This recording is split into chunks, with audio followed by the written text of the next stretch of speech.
the biggest challenges in moderating a panel on this topic is really trying to figure out what to wear.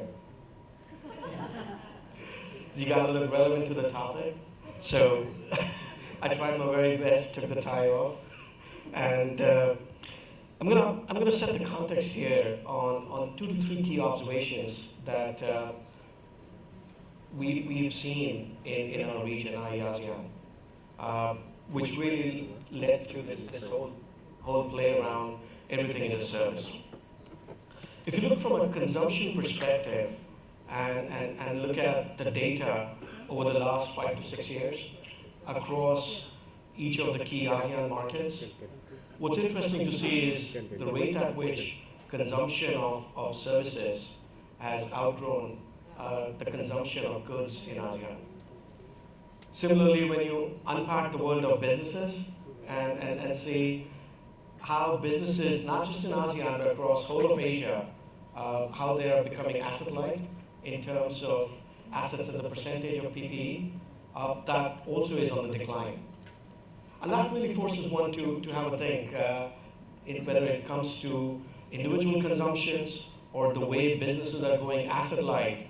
What does all of this mean in terms of the transformation of goods business to services, or services businesses in terms of reimagination of what services of tomorrow are going to be? The second thing I want to call out is the traditional sources of competitive advantage.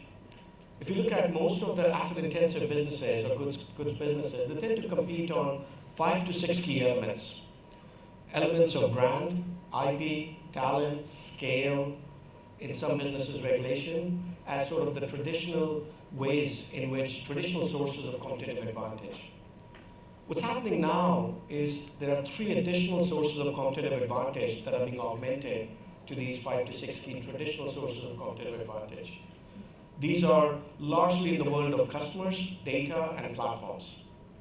In the world of customers, the problem statements tend to be largely around how do I leverage the client franchise to build utilities or build better connections. In the world of platforms, how do I look at trade-oriented plays and also plays that allow me to co-create going forward?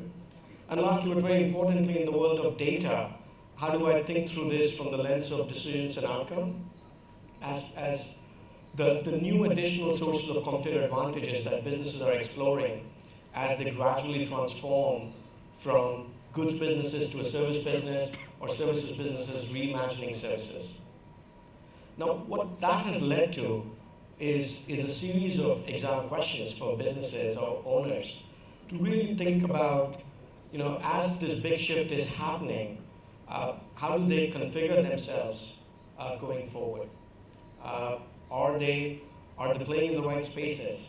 Are they taking advantage of their core strengths to be able to transform from a goods to a service business? Or services businesses reimagining services, given the big shift on consumption of services, as well as businesses going asset light.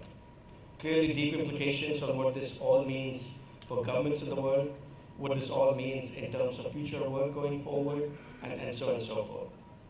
So I just wanted to set this context as we work through the panel today and get some perspectives, largely around 3 key areas.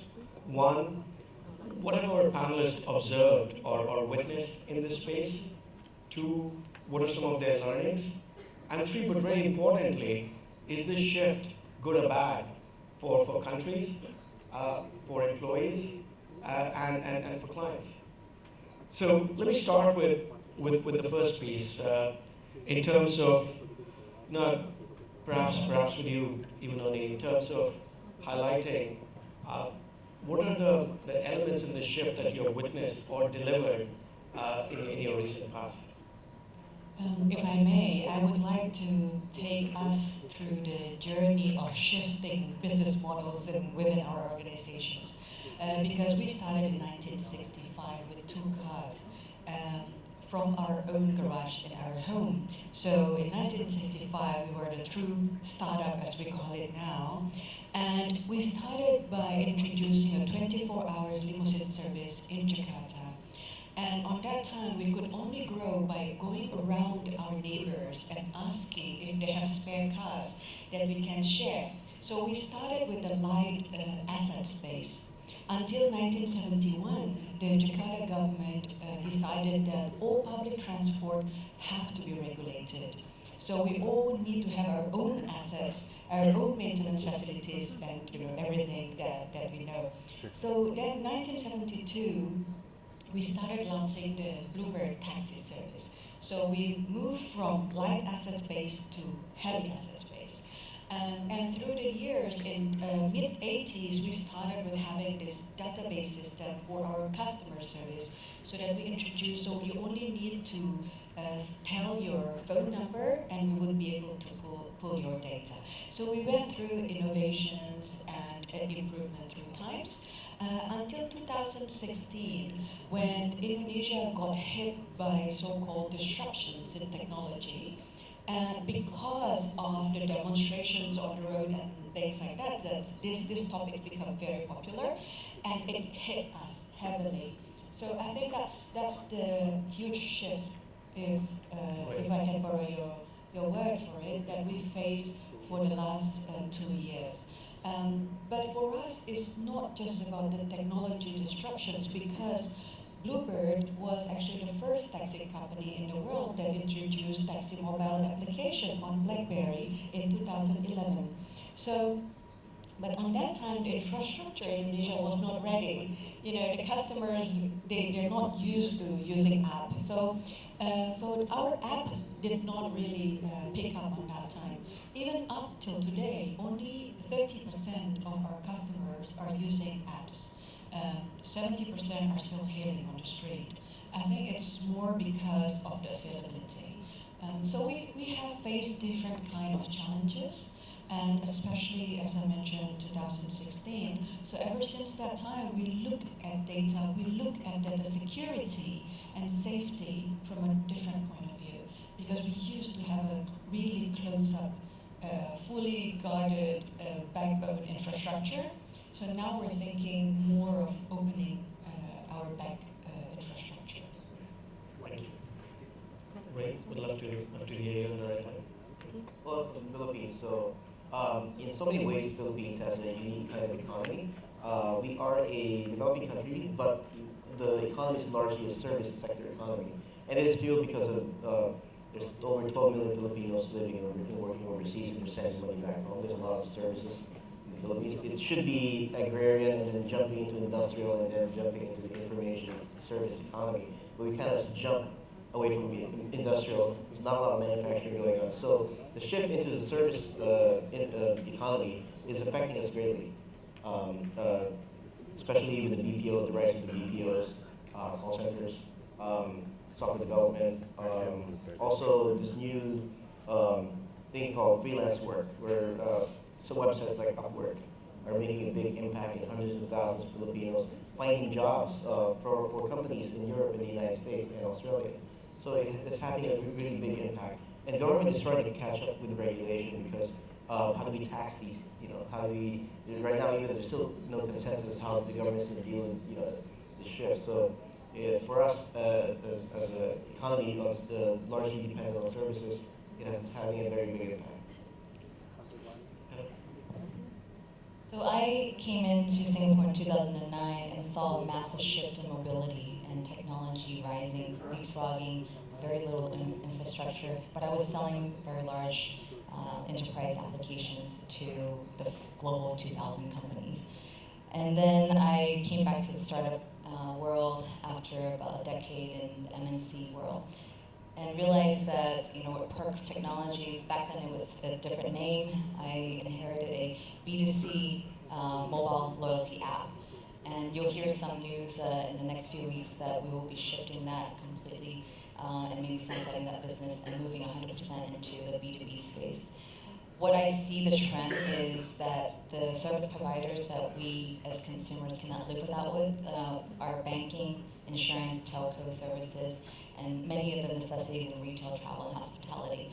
And those services actually are more pressured to reinvent themselves because of the data-driven economy. And so if you're going through a massive digital transformation, what does that mean in terms of working with cloud service providers, and how do you manage to build a hybrid model from your legacy and deep infrastructure that you've invested millions of dollars in over the last 20, 30 years. So I used to sell to IT, talking about cost savings, optimization, virtualization, and so forth. Now it's all about revenue generation. How do I build better relationships with my customers? And this is where the pain point is in most of the service providers. So this is where I see the big gap in terms of building that bridge and the next generation of the B2B space that Perks is addressing. Well, I represent the Singapore's labor movement, and I'm sure some of you might be surprised what is a union or a labor movement doing here. One of the big shifts that we have begun to see is that in the past, many people will have long careers, and now in one lifetime of working, most of us are going to have certainly multiple jobs, in some cases even multiple careers. For the first job, we would have gone through perhaps 10 years of learning, anywhere between 3 to 5 years of higher learning, in order to prepare ourselves for that first job. But when we move to the second job and the third job and a subsequent job, how much time are we really investing behind learning to be effective and ready for those future jobs? And that's a question that kept coming back to us. The second was the pace of change is so fast that for most of our members and for most of our working people, the question was, what should I learn? What was a buzzword 3 years ago is perhaps widely adopted today, and that may not even be relevant 2 years down the line. What should I prepare for? So we realized that there were a couple of blockers. The first blocker was time. How many of us will go for a 2-day or a 3-day course every month? A show of hands? Anyone? Once in a year? A show of hands? Yeah, quite a few of you, right? Yeah, that's more like it. There are bankers in the room, they have mandatory training. Security compliance. Still, I don't see every hand going up, so okay, but that's encouraging. And of course, the second part is money, because if I'm going to invest $1,000 or $2,000 of my time, how am I going to make sure I'm investing behind that skill which is going to be relevant for my future employability? So we started our own everything as a service concept in terms of learning as a service. Instead of you having to pay for every course that you go for, can we create a whole wide range of shorter programs that could give you an appreciation of what is coming up in that space? So we created something called U Future Leaders Exchange, UFlex. It's a series of 2-hour sessions in the evening, about 50 sessions in a year. You can choose which ones you want to go for. It's a Netflix-based subscription model. You don't pay for each course that you go for, but it's $100 for the whole year for all the 50 sessions. Cloud computing, data analytics, and stuff like that. You go to figure out what it is, what's changing, what's coming up, and then prepare for that. If you find that interesting, if you find that relevant, then you go for deep skilling. And now we have got an app as well. As Noni said, it's the world of apps. So we have an app as well. And what it does is, of course, bring that in digital form, but also a lot of sharing, which is in real time. So if there is a cybersecurity incident happens, within the cybersecurity community, could we have notes going around? And that's how we are trying to rethink learning to ensure that that becomes something that is a lot more accessible, a lot more connected, and more people can take part in. Right. No, thank you, Vivek. I think on this whole note of apps that has been called out by Noni and Vivek and others, I guess one of the biggest challenges in the world today is attention. If you think about generating client attention, that's a big challenge. People in the past have tried to monetize attention by selling goods and services to them. Increasingly, the narrative is starting to shift in terms of how do I use attention to make the life of a client better? Because then the service gets naturally picked up, because there's a lot more loyalty to that service element.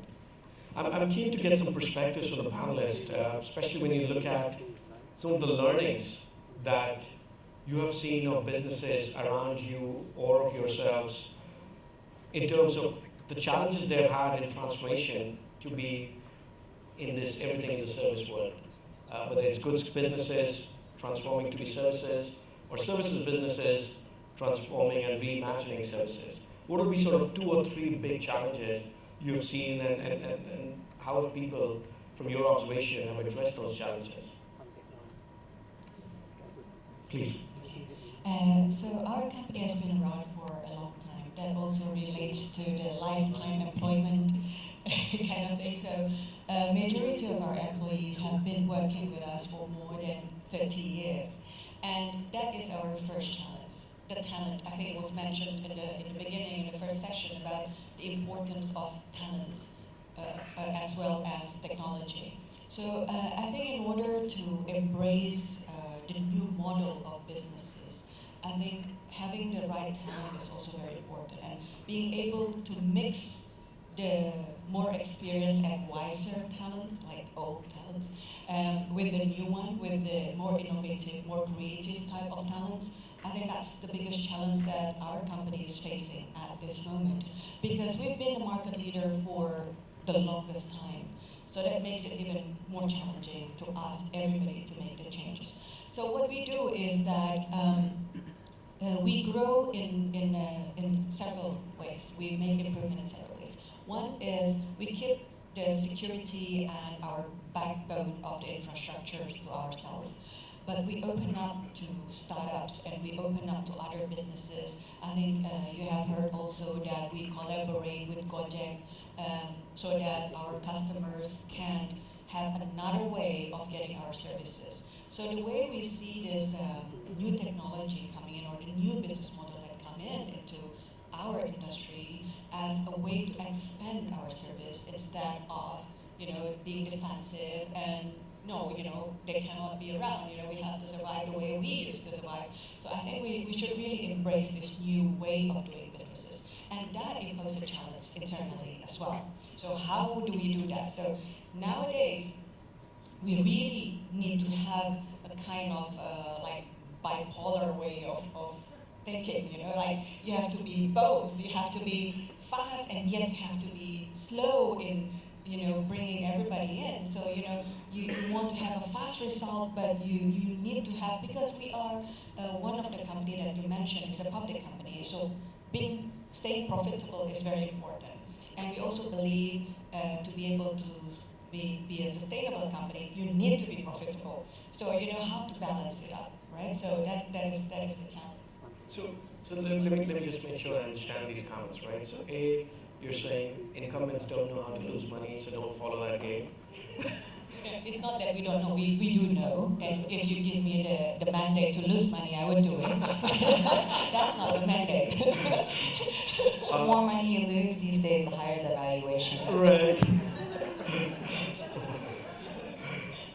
Secondly, just on the other topic of talent, right?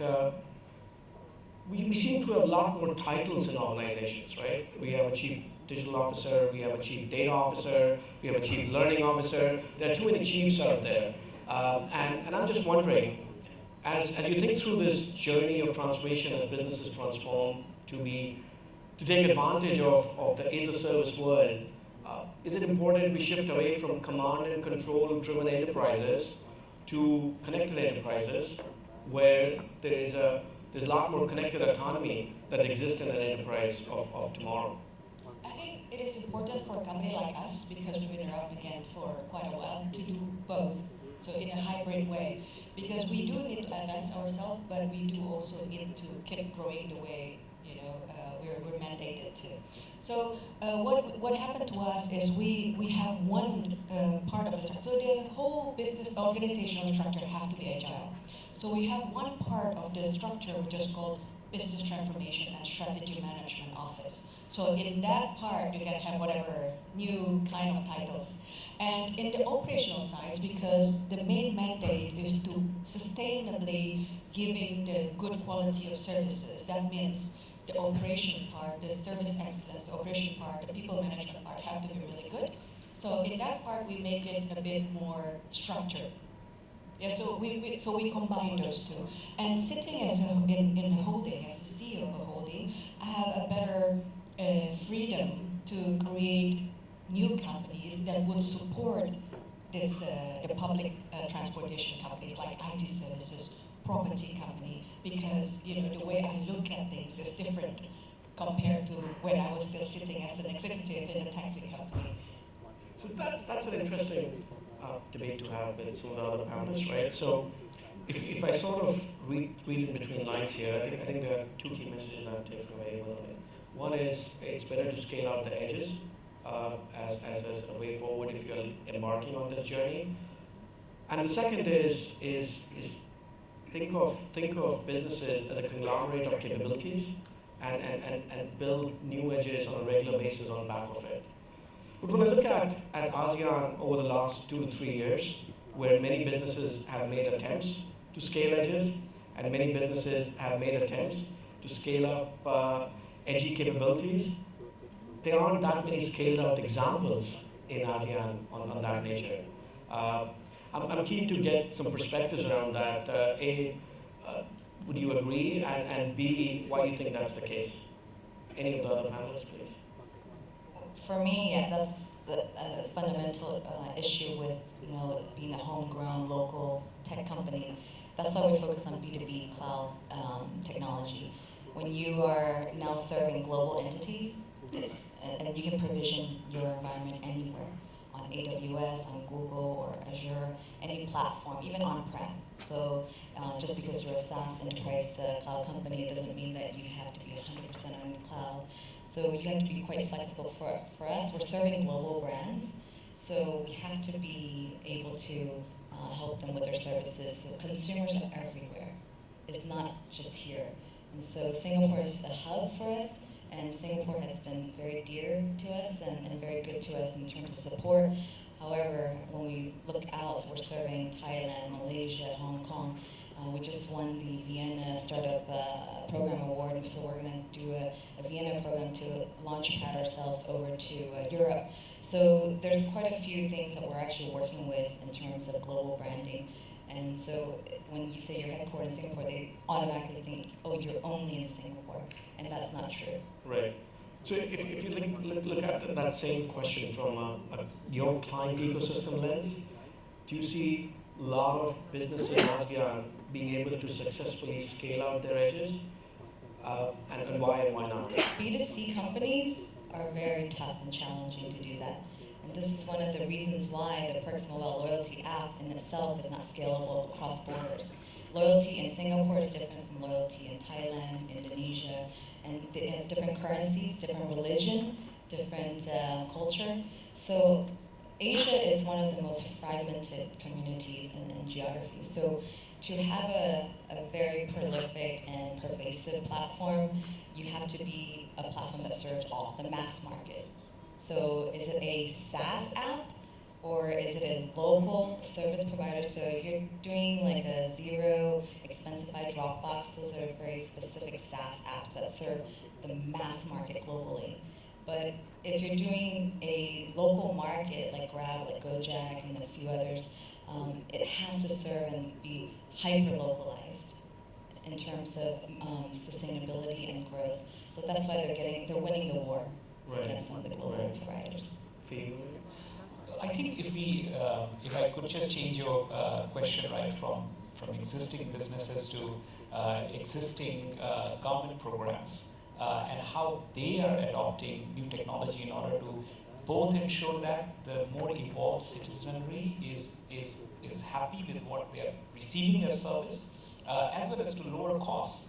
Because a lot of the legacy operations are a lot more expensive for even a single processing for governments, and under fiscal pressure they have got to bring it down. And I think there are a couple of very good examples of how governments are responding to it. So in the case of Singapore, for example, a lot of us would remember the parking coupons that still fly around, that you've got to tear off and when you're parking your car, and moving to the LTA's car parking app, which most of the people I have spoken to have been pretty happy about using it. Or if we look at across the causeway to Malaysia, there are a couple of projects that again stand out. They have started working with Alibaba on the traffic mind solution, which looks at cloud, pulls in data from Grab, Uber, and of course their own systems to ensure that they can do better analysis around the traffic. Most of the Asian cities need these kind of solutions around traffic for the simple reason that we are all getting a lot more cars on the roads now. Or their e-Ladang project, which is also interesting because they are bringing technology to the agriculture sector. So they're bringing IoTs, sensors into a whole range of farming areas and ensuring that the farmers can gain from it. So not overall a great example like Estonia, where they really started from scratch, and in 2 decades they have become the world's most digitally connected economy. But their governments pretty much in many countries that are looking to learn from them and ensuring that stay ahead of the curve. And I hope more of them will be successful. So as a panel, are we saying that in ASEAN, governments have done a better job of scaling the edges and solving problems when it comes to the world of as a service than the large incumbent private sector? I'm just keen to get some clarity around this. I would say that no two country is the same, and the scale is pretty diverse. Some ahead of the curve than the others. So I don't think we can make that sweeping a statement, certainly. But as with businesses as well, I think there is a steep learning curve that both the businesses as well as the public sector is trying to adapt itself to. So any other view? Are there a lot of businesses in ASEAN that have done a great job in scaling out their edges? To the earlier point on what's important to undergo this journey is to scale out the edges, and why so and why not? Very few actually, especially from the Philippines. There's not a lot of Filipino homegrown companies that actually expanded beyond the Philippines because, as mentioned earlier, the economy is different. It's a service economy largely.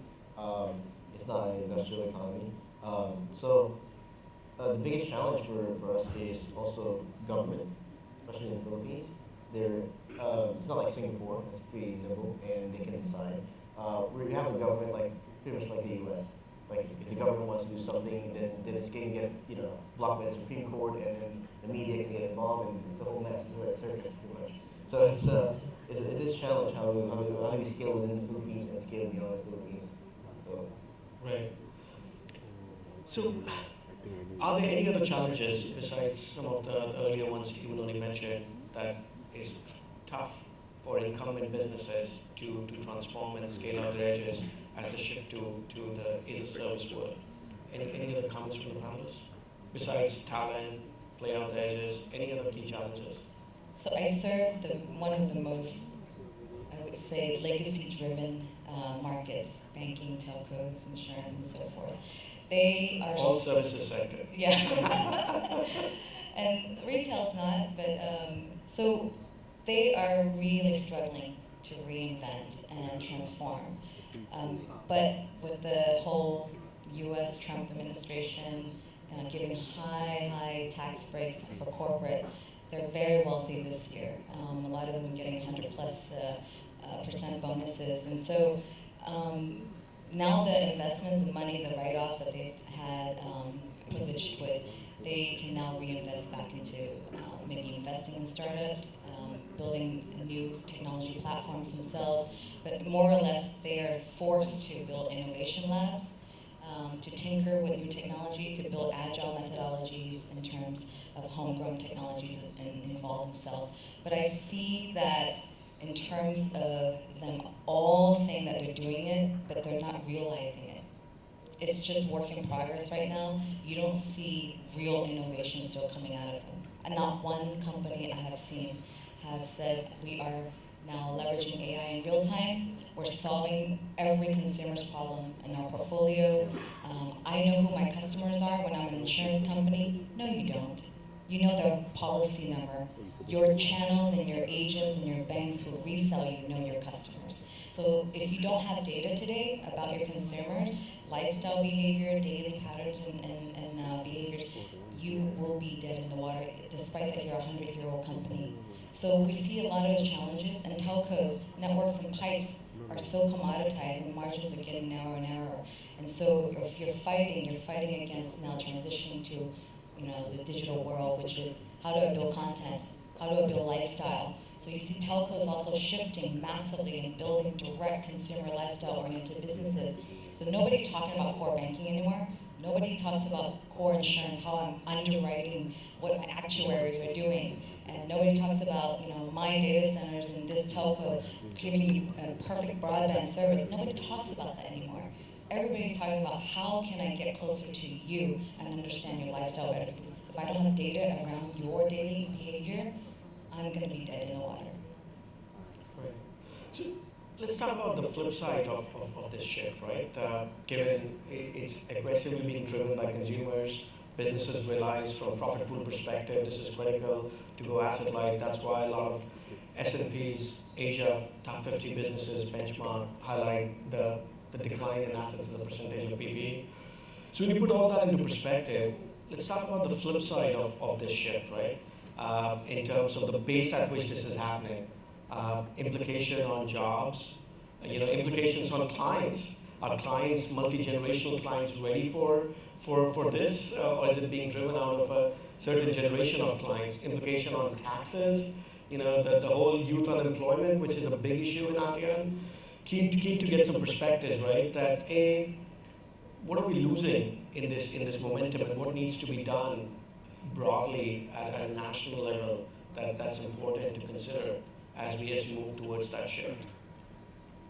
I think there's a growing delta now in what children or new college graduates are graduating, what kind of skills they have, as opposed to the demand for the new industries that are coming up, especially data driven. So you have people who graduate from Stanford who are just trying to figure out how to make people click. So kind of instead of trying to figure out cancer, cure from cancer, so what people might consider a more important endeavor, because that could be a negative thing, I suspect. So yeah, other things as well. Other negative things about this is it's forcing government to create more regulations, because these platforms are across the world, and it's shaking up major economies, it's shaking up industries so much that unemployment is rising in many countries, and there has been a political backlash against outsourcing, against jobs moving overseas. In developed countries, like they're seeing their way of life changing. It's no longer, the prosperity is spreading out more in other countries, so they're seeing this as a threat to them. So we've seen the rise of populism, the negative type of populism, all across the United States and other Western countries as well, even in the Philippines. So then should governments own a lot of the assets to make it a gradual shift, an easier shift for everything as a service? I think that's way far ahead, I think, to decide or suggest now. But if I may add to the comments earlier, also on top of that is the data security and data privacy.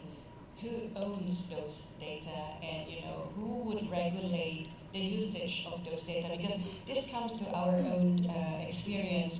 When we started implementing GPS in our taxis in 2003, and I mentioned 2011 we started having that taxi mobile application, so that means we have huge data mining within our organizations. But then we didn't want to use it for any other usage for security reasons. So you can imagine if this data is just being out there, and that means you have no privacy and you have no data security. I think that would be the flip side of it, or the danger part if nobody is regulating. So on data piece, right? And, if I look at governments have grown up figuring out how to manage the money infrastructure, right? There's the IMF, there's the World Bank, there's central banks, there's state-owned banks, and there's private sector banks. But when I look at the global data infrastructure, I don't see that. And is that a big inhibitor to address what you called out, Noni, or anybody? but the governments are beginning to realize that it is important to have the right frameworks around data, how you use it, how you collaborate around data. So IMDA in Singapore, for example, we roll out the Personal Data Protection Act. And then we realize that it's becoming too prohibitive, because then people say, so you have told me everything that we can't do. Now can you please tell me what can I do? And that's where all those sandboxes around how to collaborate around data in order to serve the customer better started to come about. I also wanted to make a point about, a comment about your previous point on what are the challenges. I think I see certainly a couple of challenges. One of them is that we are beginning to equate innovation with technology. And I think it is important that we are wary of that. Anna alluded to it as well. It is important that innovation is driven by what is the need of the customer, build around that, and ensure how we are going to meet that need. Technology can be an enabler, it can help you do things much better and in a much more different way. But if the planning is not there, the business itself doesn't know what to do, technology is not going to help you. The second part I wanted to make is that as businesses begin to reinvent themselves, it is very important to guard that we don't become ivory tower-led transformations, because those don't work. So often I have seen businesses or organizations, not just businesses, saying, here is a transformation team or here's an innovation team, and that's just 5 or 10 people. And some of the data points that are coming back is that the CEO or the top management feels we are very innovative culture. The rest of the organization doesn't believe in it because they don't see it. And I think it is important that it is spread all across the organization so you can get the best amount of thinking, best amount of. Thank you. Any closing comments, Anna? I've seen a lot of sandboxing, and it's by the time you sandbox something, the startups, the GAFA, Google, Apple, Facebook, Amazon, and the bad companies, Baidu, Alibaba, and Tencent, they will eat your lunch. The startups already have done so much, and these GAFA and bad companies already done so much, and they're mobile first, 100% cloud. So what are you sandboxing, Mr. Service Provider? By the time you're done sandboxing, 30%, 50% of your market share have already shifted.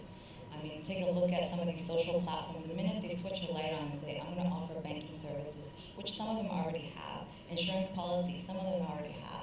I don't need infrastructure to become a mobile carrier or Wi-Fi provider, and they already have. So they're already switching the light on slowly but surely. All of these traditional service providers continue sandboxing. Go ahead. I